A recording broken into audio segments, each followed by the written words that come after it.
Hello everybody, let's talk news. First, the Democratic primary debates.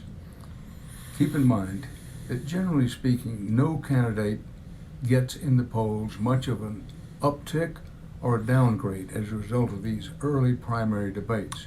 We'll see with the changes this time. As for last night's debate, my own analysis is the winners were Warren, Castro, and Washington Governor Inslee, roughly in that order. Castro may have helped himself the most.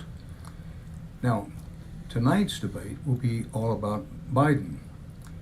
Biden will be the centerpiece. How well does he handle himself? Does he really come off as presidential?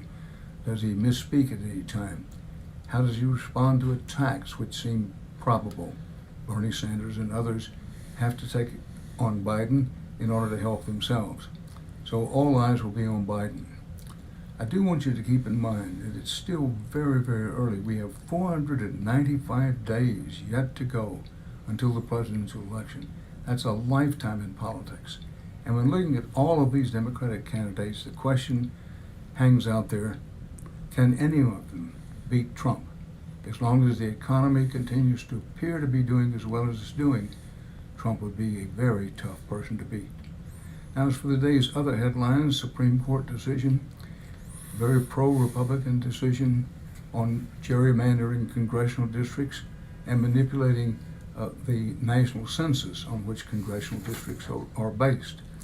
There are many observers who think that this may be the most important Supreme Court decision since the Supreme Court ruled in Gore versus Bush, giving Bush a presidency after the 2000 election.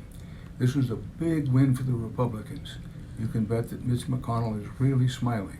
It's a reminder that, number one, how powerful the Supreme Court is, and number two, that this Supreme Court would like to be around for a long time.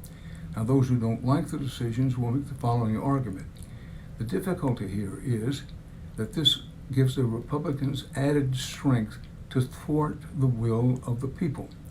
For example, most polls indicate that an overwhelming majority of Americans, some 70%, want some form of new gun laws, but because the Republicans control both the White House and the Senate, and until recently also controlled the lower house of Congress, no gun legislation is going to get through.